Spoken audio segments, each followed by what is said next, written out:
व रहमतुल्लाहि व बरकातहू। इत्तेहाद न्यूज़ में आप सभी का खैर मकदम है। अब बुलडोजर तहजीब बढ़ती जा रही है, रोजाना कई सारी खबरें एक साथ देखी सुनी जा रही हैं। अब इसमें किस कदर शिद्दत देखी जा रही है महज समझने की जरूरत है। कल डाडा जलालपुर में धर्म संसद के नाम पर फिर मुसलमानों की नस्लकुशी का ऐलान किया जाने वाला था, लेकिन पुलिस ने इन्हें इससे पहले ही गिरफ्तार कर लिया और धर्म संसद ना हो पाई। धारा 144 भी लगा दी गई है। मतलब हर दूसरे शहर में इस तरह की धर्म संसद का एहतमाम किया जाएगा, जिसमें अपने आप को हिंदुत्ववादी कहने वाले साधु संत भगवा पहनकर शरीक होंगे और मुसलमानों के खिलाफ जहर उगला जाएगा। खैर, डाडा जलालपुर हिंदुत्ववादी नेता महंत दिनेशानंद भारती और हरिद्वार धर्म संसद के ऑर्गेनाइजर आनंद स्वरूप ने पीछे हटने से इनकार तो कर दिया है। दिनेशानंद 26 अप्रैल से ही डाडा जलालपुर गांव में मौजूद थे, जिसके बाद उत्तराखंड पुलिस ने महंत को गिरफ्तार कर लिया है।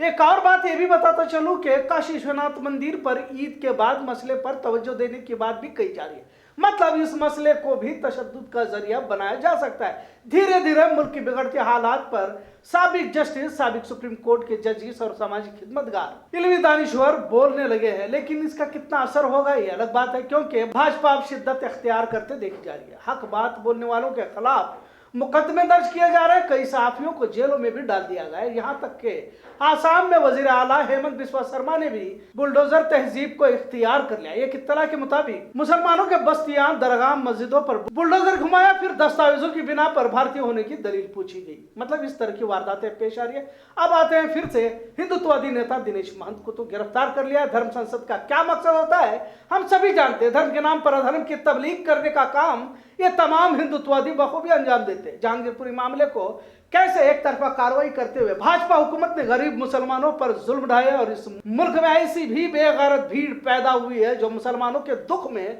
सुख तलाश रही है। दुनिया में किसी भी कोने में मुसलमानों के साथ कुछ भी गलत होता है, कुछ भी तकलीफ दे बात होती है, यहाँ तक कि अगर खेल में भी किसी मुस्लिम को हार मिल जाती है तो कुछ गोबर भक्तों को खुशी मिलने लगती है। इसराइल फलस्तीन पर जुल्म करने लगता है तो इनके खुशी का ठिकाना नहीं रहता। लिहाजा बुलडोजर अगर गरीब मुसलमानों के घरों पर या दुकानों पर चलाए जाता है तो इनके चेहरे पर खुशी छलकने लगती है।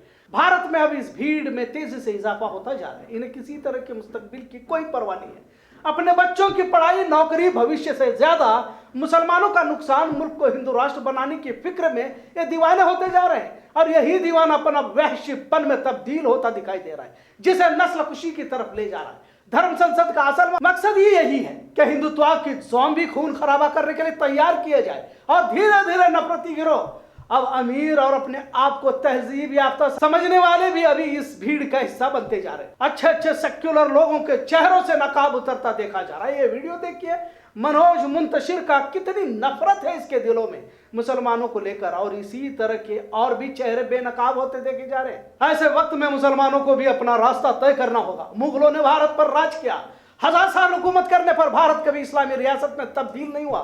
दरअसल झूठी कहानियां, झूठी तारीख बयां करके इस दौर के नौजवानों में नफरत भरी जा रही है। मुगलों के दौर में हिंदुत्व खतरे में नहीं रहा, लेकिन आज पीएम से लेकर सरकारी महकमा, दफ्तर, अदलिया, हर जगह पर मंदिर तामीर किए जा चुके हैं। हिंदुत्व की हुकूमत इख्तिदार में है और इश्तिहारबाजी हिंदू खतरे में है क्यों हो रही है?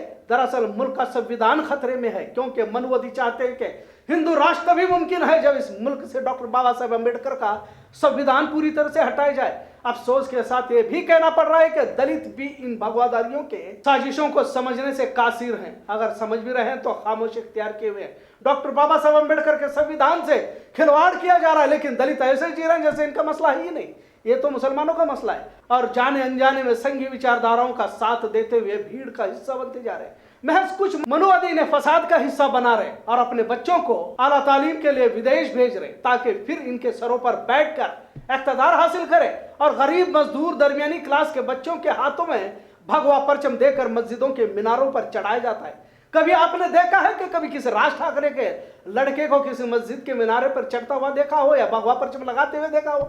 अमित शाह का बेटा जय शाह को कभी किसी भीड़ में जय श्री राम कहते हुए देखा है? मोदी के रिश्तेदारों में किसी को फसाद में नहीं देखा होगा। मतलब सड़कों पर धर्म के नाम पर लड़ने वालों में नेता कभी नहीं मरते और ना जेल जाते हैं। खैर, अब मुसलमानों को भी बड़ी संजीदगी से सोचना होगा कि आने वाले दिनों में क्या मंसूबाबंदी होनी चाहिए, क्योंकि धीरे धीरे सेक्युलरवादी अब कम्युनल बनते जा रहे हैं। अब तो पुलिस और फौज, अदलिया में भी ये जहर दाखिल होने की बात कही जा रही है। जहांगीरपुरी मामले में मुसलमानों के हक में कोई नहीं आया, कोई इनके हक में बात करने के लिए नहीं आया। अगर कोई आया तो बुलडोजर चलाने के बाद बयानबाजी तक ही महदूद रहा। लेकिन वृंदा करात जो एक खातून है, बताते हैं खुद वह खड़ी होकर बुलडोजर को रुकवाया। भले ही इस मामले की ज्यादा चर्चा नहीं हुई हो, लेकिन आज के मनमानी कानून के दौर में एक खातून जो गरीब मजदूर ठहरने वालों के झोपड़ी नुमा घरों पर चलने वाले जालिमाना बुलडोजर की कार्रवाई को रोकने में कामयाब हुई, एक बहुत अहम इक़्तिदाम के तौर पर देखा जाना चाहिए। अकेले खातून ने हिंदुत्ववादी ताकतों को आखिर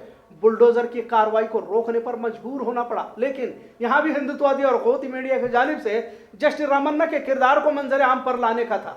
खैर, अब सियासी लीडरों के साथ दीनी रहनुमाओं को भी बैठकर सोचना होगा कि आखिर मुस्लिम माशरे को किस दिशा में ले जाना चाहिए। कांग्रेस के साथ दिगर सेकुलर पार्टियां मुसलमानों के मजालिम पर खामोश इसलिए क्योंकि इन्हें भी अब हिंदू वोटों के खिसकने का डर सताने लगा है। फिर वो आम आदमी पार्टी हो या सपा बसपा या कोई भी दिगर पार्टी, अगर वैसे देखा जाए तो मुसलमानों का सियासी वजूद ही खत्म हो चुका है। अगर ये कहा जाए तो गलत ना होगा, फिर कोई मुस्लिम पार्टी से ही क्यों ना हो और 2-4 सीट लेकर क्या करेंगे जब इंतजामिया अदलिया ही नहीं रहा, तमाम महकमा भाजपा संघियों के इशारे पर काम कर रहे हो। ऐसे वक्त में मुस्लिम समाज को एक प्लेटफॉर्म पर लाने की कोशिश करनी चाहिए। असल में यह काम पहले करना चाहिए था, लेकिन हमने अपने जाती मुफाद के लिए अपने अपने मसलकों के हिसाब से दीनी रहनुमाओं के पीछे जाकर कैसे उम्मत को छोटे छोटे टुकड़ों में बांट दिया, समझ में ही नहीं आया। अब जाकर पछता रहे हैं। इसके बावजूद भी कोई जिम्मेदारी लेने को तैयार नहीं। अगर कोई सियासी पार्टी चुनाव में हार जाती है तो पार्टी का तर्जुमान आकर जिम्मेदारी ले लेता है। खेल में भी टीम अगर हार जाती है तो कप्तान हार की जिम्मेदारी लेता है। लेकिन मुस्लिम माशरे का हाल अजीब है, कोई भी दीनी रहनुमा आगे आकर बोलने के लिए तैयार नहीं कि हमारी कहीं तो गलती हुई है, हमने सही मंसूबे नहीं बनाए या फिर इख्तिलाफात के शिकार वगैरह जो भी हो। लेकिन यहाँ तमाम दीनी रहनुमा मिलकर उम्मत को ही जिम्मेदार ठहराते हुए देखा जाता है कि यह उम्मत इसलिए आजमाइश का शिकार हुई क्योंकि यह बदअमली का नतीजा है। यकीनन हो भी सकता है और है भी, समझ लो, लेकिन आपकी कोई जिम्मेदारी नहीं थी। जो मौजूदा दौर में मुसलमानों की ऐसी हालत हुई है, शरीयत, इस्लाम, अल्लाह, रसूल, कोई भी किसी का भी कोई पास लिहाज रखने के लिए तैयार नहीं और पूरी कौम, कौमी रहबर, रहनुमा सभी खामोश है और यही रट लगाए जा रहे हैं कि बदअमली का नतीजा है। अब इसे बेहिसी न कही जाए तो क्या कहा जाए। लिहाजा एक नई शुरुआत की जरूरत है, वरना काफी देर हो जाएगी। जहां हर तरफ हिंदू मुस्लिम नफरत का जहर घोलने का मुकाबला लगा हुआ है, वहीं बेलगाम, नई गली, शाहपुर में हिंदू मुस्लिम इत्तेहाद की एक बेहतरीन तस्वीर देखी गई। नई दिल्ली मुस्लिम जमात की जानिब से रोजा इफ्तार के इजलास का एहतमाम किया गया था, जिसमें खास तौर से हिंदू समाज के कई कायदों को बुलाया गया था। नेताजी जाधव, कारपोरेटर रवि साळुंके, सतीश, शाहपुर पुलिस थाने के PSI मंजुनाथ नाइक, अमजद मोमीन, अशफाक घोरी, भारत नगर पंच कमेटी, नई गली जमात के तमाम जिम्मेदार कसीर तादाद में शरीक रहे। नेताजी जाधव ने मौजूदा हालात पर अफसोस का इजहार करते हुए हिंदू मुस्लिम इत्तेहाद की मिसाल कायम करने की बात कही और कहा कि शाहपुर, नई गली में इत्तेहाद की तस्वीर देख सकते हैं। मौजूदा दौर में जिस कदर नफरत का जहर घोला जा रहा है, वही इस तरह हिंदू मुसलमानों को जोड़ने के भी इजलास होते रहे, ऐसी चर्चा शहर भर में देखी गई। इत्तेहाद देखने के लिए शुक्रिया। अल्लाह हाफिज।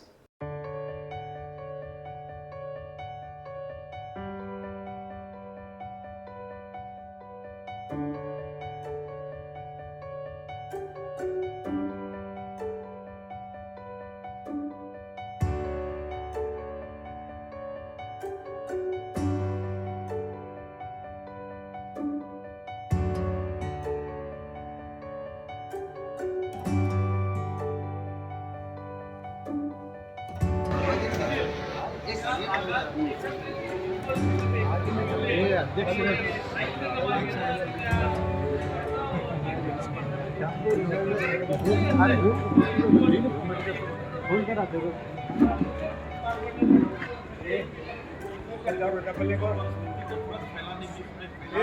हे कुठे